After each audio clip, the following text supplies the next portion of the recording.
అత్యుత్తమ ప్లేస్మెంట్స్ తో ఎంఎన్సీ కంపెనీలలో ఉద్యోగమే లక్ష్యమా? ఇంజనీరింగ్ చదవాలనే మీ పిల్లల కలని కేజీ రెడ్డి కాలేజ్ తో నిజం చేసుకోండి. రోజు సాయంత్రం 6 తర్వాత ఏం చేస్తారు మీరు? వాకింగ్ చేస్తాను, ట్రెడ్మిల్. హ్మ్. 7:30, 8 కల్లా నా డిన్నర్ అయిపోద్ది. హ్మ్. That's it. గీతా సింగ్ తాగుతారా? తాగుతానంటే సంథింగ్ అకేషన్ అప్పుడు తాగుతాను. హ్మ్. అది మా అకేషన్స్ ఏదైనా సంథింగ్ ఉంటే, హ్మ్. అంటే మాకు తెలిసిన చాలా క్లోజ్ పర్సన్స్ అయితే హ్మ్. తాగుతాను, హ్మ్. లేకపోతే లేదు. అండ్ ఇది కూడా ఎందుకు అడిగానంటే ఒక ఇంటర్వ్యూలో పదే పదే మీ పైన మీరే ఈ జోకులు వేయించుకున్నారు. ఏది ఇక్కడండి? నేను పేరు చెప్పలేను కొన్ని ఓకే, ఓకే, సమస్యల వల్ల ఇంటర్వ్యూ పేరు చెప్పలేను. So okay. నాకు అక్కడ కూడా విచిత్రంగా అనిపించింది. యాక్చువల్గా మాకు తెలుసు మీరు ఒకసారి వెయిట్ లాస్ అయిన తర్వాత ఫోటోలు పెట్టారు. అవునండి. దానికోసం మీరు ఎంత కష్టపడ్డారు ఎవ్రీథింగ్ మాకు తెలుసు అనమాట. సో అలాంటి వ్యక్తి కాదు. బట్ యాంకర్ రిపీటెడ్గా 6 తర్వాత 6 అయింది తర్వాత ఓకే, యా యా ఆ, యా యా యా అని యా ఐ చెప్పి గాట్ అంటుంటే ఇట్. అది ఏంటంటే ఫన్నీ వేగా వెళ్తుంది కదా అనుకున్నాను. అది కూడా కొంతమంది అన్నారు, అదేంటి మీరు అంత కాదు కదా, ఎందుకు అలా చెప్పారు అంటే, ఏదో జనాలు నవ్వించాలి కదా మనము. అందరూ అనుకుంటారు ఆర్టిస్ట్ అంటే తాగుతారు, తిరుగుతారు, పబ్బులు తిరుగుతారు అనుకున్నా. మనం ఏం అంతగా చేయం కానీ ఏదో కొంచెం కామెడీగా ఏదో ఇచ్చాం మనము. తాగుతుంటే టీ కాఫీ ఉంటాయి కదా, మనం ఓన్లీ అదే ఎందుకు అనుకోవాలి అన్నట్టుగా పోయాము. సరే, ఓకే, జరుగుతుంటాయి ఈ కదా అని 2 చెప్పి. ప్రశ్నలు ఎందుకు ఇంత పర్టికులర్గా అడిగానంటే ఇండస్ట్రీలో ఎలాంటి వివాదం వచ్చినా సరే గీతా సింగ్ పేరు ఉండదు. అవునండి, ఎలాంటి మోసం జరిగినా గీతా సింగ్ మోసపోయిందే కానీ ఎవరిని మోసం చేయలేదు. అవునండి. గీతా సింగ్ ఎప్పుడూ ఒక తప్పు చేయలేదు. సో అలాంటి గీతా సింగ్ మీద ఉన్న ఈ మచ్చ చెడిపేయాలన్న ఉద్దేశంతోనే నేను ఈ అయ్యో ప్రశ్న అయ్యో, నో అడిగాను. Problem. Exactly, thank you so much. And ఇండస్ట్రీలో ఇస్తానన్న డబ్బులు ఇవ్వడం 100లో ఒక 50% జరగద్ది. మీకు ₹1,00,000 రెమ్యునరేషన్ అని మాట్లాడుకుంటే ఆ ₹1,00,000 ఇచ్చే నిర్మాతలు కానీ ఇప్పించే దర్శకులు కానీ అతి తక్కువ మంది ఉంటారు. అవునండి. కితకితల సినిమా అయిపోయింది, సినిమా పెద్ద సక్సెస్ అయింది, మీకు రావాల్సిన రెమ్యునరేషన్ మీకు వచ్చేసింది. ఈవీవి సత్యనారాయణ గారు ఒకరోజు మిమ్మల్ని పిలిచి ఎక్స్ట్రాగా ₹2.5 లక్షల డబ్బులు చేతిలో పెట్టారు. నిజమేనా? 2.5 కాదండి, ఉమ్. ఒక 70 ఎంతో పెట్టారు. 70,000 1,70,000. 1,70,000. సో మేము వద్దని చెప్పాను. సార్ వద్దు సార్, నాకు సక్సెస్ ఇచ్చారు మీరు, ఉమ్. నాకు మా ఇంట్లో అసలు వద్దని చెప్పారు. ఇమ్మీడియట్ ఫోన్ చేశారు, డైరెక్టర్గా డబ్బులు ఇస్తాను, అసలు ఏ రూపాయి తీసుకోవద్దు. అంటే మనకి ఇండస్ట్రీ తెలీదు, మన ఒక మిడిల్ క్లాస్, అలాంటి నీకు ఒక లైఫ్ ఇచ్చారు, వాళ్ళ కొడుకు కన్నా మంచి పేరు ఇచ్చారు నీకు, ఉమ్. మనం రూపాయి తీసుకోకూడదు అన్నారు మా ఇంట్లో. ఉమ్. ఆ, డైరెక్టర్ గారు చెప్పారు, సార్ నాకు వద్దు సార్ అంటే, పిచ్చి తీసుకో, నువ్వెందుకు తీసుకో, ఉమ్. యూ హ్యావ్ ద రైట్, ఉమ్. నేను హ్యాపీగా ఇస్తున్నాను, నువ్వు తీసుకో అని చెప్పి ఇచ్చారు డైరెక్టర్ గారు. ఉమ్. ఇప్పుడు నాకు చాలా హ్యాపీ అనిపించింది అసలు. అంటే ఆ టైంలో అంత రెమ్యునేషన్ అనేది ఇంకా చాలా నాకు ఇంకా పీక్లో వెళ్ళిపోయాను. ఇంకా అసలు ఇంటికి వచ్చిన మామూలుగా నాకు ఇంత డబ్బులు వచ్చినాయి చూసా ఒక్క సినిమాకి అని చెప్పి చాలా హ్యాపీ అనమాట. అందరికి ఫుల్ పార్టీ, ఇంట్లో అంత నాన్ వెజ్ తినడం, అసలు స్వీట్లు పంచడం, గుడికి వెళ్ళి కొబ్బరికాయలు కొట్టడం, అసలు ఒక 2-3 days చాలా హంగామా చేసాం, సెలబ్రేషన్ చేసుకున్నామండి మేమైతే. ఇంకా అంత పెద్ద డైరెక్టర్ గారు అసలు మనకి ఇంత ఇవ్వడం అనేది గ్రేట్ అసలు అని చెప్పి. నేను ఇప్పటి కూడా గుడికి వెళ్ళిన ఆయన పేరు మీద ఆయన పేరు తలుచుకుంటాను, ఆయన పేరు తలుచుకుంటాను, నరేష్ గారి పేరు తలుచుకుంటాను, రాజేష్ గారి పేరు కూడా తలుచుకుంటాను. ఎందుకంటే వాళ్ళ ఫ్యామిలీ ఉంది కాబట్టి నేను ఇవాళ ఉన్నాను ఇండస్ట్రీ. ఒక గీతా సింగ్ అనే తెలుసు అంటే తేజ గారు ఇంట్రడ్యూస్ చేశారు, ఆయన గొప్ప వ్యక్తి, ఆయనతో పాటు ఒక లైఫ్ ఇచ్చారు ఈవీవి గారు. So I respect this 2 directors, చాలా రెస్పెక్ట్ చేస్తారు ఇద్దరిని. ఇంకా అసలు కితకితలు ప్రాజెక్టు ఆన్ బోర్డ్ ఎలా అయింది అనేది, అంటే మీ దాకా ఎలా వచ్చింది, ఎలా మాట్లాడారు, ఎలా స్టార్ట్ అయింది, కాస్త వివరంగా చెప్తారా? అంటే నేను ఏదో అప్పట్లో నేను కంట్రీకి వెళ్ళానండి, ఫుల్ ఫోన్స్ వచ్చాయి. చలపతిరావు గారు ఫోన్ చేశారు, ఏంటి 2-3 days నుంచి నువ్వు ఫోన్ చేసాను లిఫ్ట్ చేయట్లేదు అంటే, లేదని ఇట్లా వేరే ఊరు వెళ్ళాము, కంట్రీకి వెళ్ళాము అంటే, ఏంటంటే నువ్వు అర్జెంటుగా డైరెక్టర్ గారు ఆఫీస్కి వచ్చేసి, తెలుసు కదా ఫిల్మ్ నగర్లో, ఎందుకు బాబాయ్ నువ్వు రా అర్జెంటుగా రా. వెళ్ళంగానే డైరెక్టర్ గారు లోపల వెళ్ళి కలుపు అంటే, డైరెక్టర్ గారిని కలవడం ఏంటి నాకు అర్థం కాలేదని. ఇప్పుడు ఒక 3-4 months నువ్వు ఏం సినిమాలు చేయబాకు, నువ్వు సినిమా సార్ నేను ఏం చేశాను సార్ అని, లేదు ఒక ప్రాజెక్ట్ అనుకుంటున్నా, నువ్వు దానికి మెయిన్ నువ్వు అని ఏ పడితే ఒప్పుకోబాకు, నువ్వు ఇంకా నువ్వు కొంచెం లావ్ అవ్వాలి అని. లావ్ అవ్వాలి సార్, సినిమాలు చేయకపోతే ఎట్లా సార్, నువ్వు ఏం చేయదు, నేను చెప్తున్నాను కదా నీకేం కావాలి, నేను అన్నీ ప్రొవైడ్ చేస్తాను అన్నారు. ఏంటి తెలుసా, అప్పుడు నరేష్ గారు వచ్చారు, ఈ సినిమాకి నువ్వే హీరోయిన్ అని.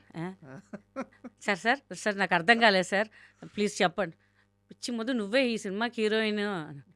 డైరెక్టర్ గారు హీరో ఎవరు తెలుసా అంటే నరేష్ గారా అని నీకెలా తెలుసు ఏరా నువ్వు చెప్పావా అని సార్ ఆయన చెప్పాడు ఆయన ఇప్పుడే కలుస్తున్నాను నేను ఇట్లా మాట వరుసకు చెప్పాను సార్ నరేష్ గారే అని చెప్పేశారు చాలా షాకింగ్ అసలు నేను చెప్పాను సార్ మీ సినిమా అంటే నాది మదర్ టంగ్ హిందీ కొంచెం మాట్లాడతా బట్ నాకు తెలుగు అంత ఫ్లూయెంట్గా రాదు సార్ మీ సినిమాలు పెద్ద పెద్ద డైలాగ్స్ ఉంటాయి సార్ చూశాను కదా చాలా సినిమాలు చూశాను నేను వాళ్ళు నా వల్ల కాదు సార్ ఇవన్నీ నేను పెద్ద పెద్ద డైలాగ్స్ నీకెందుకు నువ్వు చేస్తావు నువ్వు కాన్ఫిడెన్స్ ఎందుకు కోల్పోతావు నేను ఉన్నాక నేను చేయిస్తాను కదా నీకు స్క్రిప్ట్ ఇస్తాను నువ్వు నేర్చుకో కోడైరెక్టర్ ఉంటారు అందరు నీకు హెల్ప్ చేస్తారు సార్ ఎంత హెల్ప్ చేసినా నేను ఇంత పెద్ద 10 లైన్స్ డైలాగ్స్ అయితే నేను చెప్పలేను సార్ నేను మర్చిపోతాను అదిగో నువ్వు కాన్ఫిడెన్స్ వదలకు నువ్వు చేస్తాను ఒక కాన్ఫిడెన్స్ పెట్టుకో తర్వాత విషయం అది కానీ అక్కడ చాలా ధైర్యం ఇచ్చారు రివ్యూ గారు సో ఇంకా స్టార్ట్ చేసామండి మ్యాక్సిమం నా అన్ని సెకండ్ టేక్ ఎక్కడ పోలేదు అన్ని సింగిల్ టేక్లో ఫినిష్ చేశాను నరేష్ గారు ఏదో ఒక్కసారి ఒక సెకండ్ టేక్ వెళ్ళేసరికి తిట్టారు చూసావు నీకన్నా ఇంత బాగా చేస్తుంది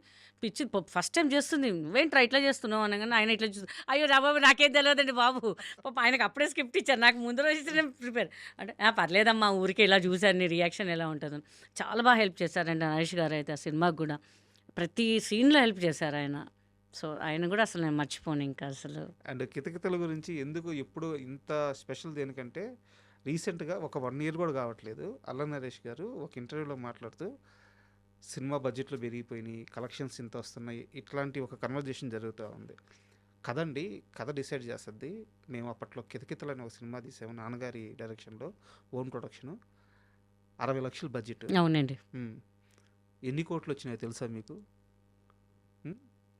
ఒక పెద్ద నెంబర్ చెప్పారు ఆయన అవును 8 crores వచ్చాయండి 8 crores అది జమ్నీకి మేము అమ్మాము శాటిలైట్ అప్పుడు 8 crores అంటే నాట్ ఏ జోక్ అండి అసలు అవును ప్రతి ఫెస్టివల్కి అసలు వేస్తుంటే అసలు నాకు సండే రాగానే ఫెస్టివల్ని చాలా కాల్స్ వచ్చేవి ఓహో సినిమా రిలీజ్ అయినట్టుంది టెలికాస్ట్ అయినట్టుంది టీవీలో అనుకునేదాన్ని యాక్చువల్లీ అందరూ అడుగుతారు సెకండ్ పార్ట్ ఎప్పుడండి అని చెప్పి అది మన నరేష్ గారికి తెలియాలండి ఎప్పుడు స్టార్ట్ చేస్తారో ఎందుకంటే బాడీ షేపింగ్ ఆయన చెప్పారు బాడీ షేపింగ్ కదా ఇప్పుడు నన్ను అందరూ నెగిటివ్గా చూస్తారు నేను ఒక అమ్మాయిని నేను అప్పట్లో అంటే జరిగిపోయింది బట్ ఇప్పుడు చాలా వచ్చేసాయి నేను ఒక్క మాట అంటే ఇంకా అందరు రేజ్ అవుతారు సో తర్వాత ఆలోచిద్దాము మనము అని చెప్పి ఆయన చెప్తారు ప్రతి ఒక్కరు మన సెకండ్ సీక్వెన్స్ చేయాలి ఏదంటే మనం నిజంగా చెప్పాను మనం ప్రెస్ వాళ్ళు అందరూ చాలా మంది నాకు హ్యాపీ అనిపించింది కితకితలు 2 ఎప్పుడు చేస్తున్నారని ఫస్ట్ అదే చెప్పేశారు అబ్బా శ్రీ నరేష్ గారు తొందర స్టార్ట్ చేయొచ్చు కదా చాలా మంది రీ రిలీజ్ కూడా అడుగుతున్నారు అడుగుతున్నారు మరి నాకు కూడా మొన్న అడుగుతాను ఏంటంటే ఇన్ని సినిమాలు రిలీజ్ అయితే మరి మీది ఎందుకు అవ్వట్లేదు అంటే సో వాళ్ళకి తెలియాలండి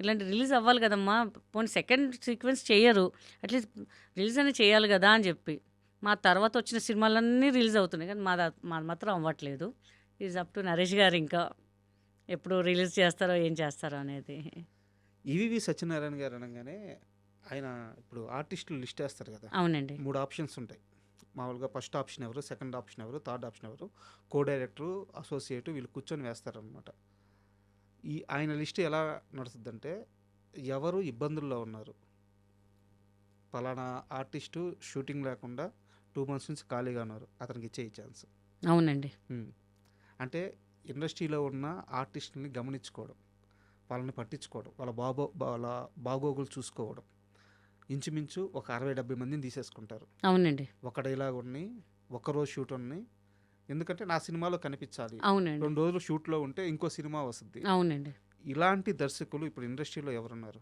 ఎవ్వరు లేరండి ఫ్రాంక్గా చెప్తున్నా ఎవ్వరు లేరు ఆయన ఉంటే అంటే ముందు డైరెక్టర్ గారు కొంతమంది డైరెక్టర్స్ ఉన్నారు వాళ్ళు ఉంటే ఒక సినిమా అందరికి పండగలాగా ఉండేది ఇప్పుడు కొంతమంది అందరు మిడిల్ క్లాస్ లేని వాళ్ళు కూడా ఉన్నారు అట్లీస్ట్ వాళ్ళకు ఒక వర్క్ ఉండేది కొంతమంది డైరెక్టర్ జంజాల గారు కానివ్వండి ఈవి గారు కానివ్వండి నాగేశ్వర రెడ్డి గారు కానివ్వండి అని ఉంటున్నారు బట్ ఇప్పుడు ఎవరు ఇవ్వట్లేదండి ఆ ఫ్రేమ్లో ఒక 2-3 చాలామంది లేడీస్ కూడా చాలా తక్కువ జెంట్సే ఎక్కువ ఉన్నారు ఆయన సినిమా ఉంటే ఎవరికొకరి ఒక 10 days 5 days గడిచేదండి వాళ్ళకి ఫుడ్ అనేది గడిచేది ఈ సినిమా కాకపోతే ఇంకొక సినిమా ఈ సినిమా వాళ్ళకి గడిచేది ఇప్పుడు ఏమీ లేదండి ఎవరికి వర్క్ లేదు చాలా మటుకు చెప్తున్నాను చాలామంది ఖాళీగా ఉన్నారండి అంతకెందుకు మేము కూడా ఖాళీగా ఉన్నాము ఇప్పుడు అందరూ వాళ్ళకి కొత్త వాళ్ళు కావాలండి టాలెంట్ ఉన్న వాళ్ళు అవసరం వాళ్ళు ఎన్ని టేకులు తీసుకున్నా పర్లేదు కానీ అలాంటి వాళ్ళు టేక్ తీసుకుంటే అదేంటండి మీరు ఇలా తీస్తున్నారు అలా చేస్తున్నారు ఒక సినిమాకి వెళ్ళాను నేను చేయాల్సిన మంచి క్యారెక్టర్ వేరే ఆమె చేసింది so I respect direction department వాళ్ళు వచ్చి చెప్పారు మేడం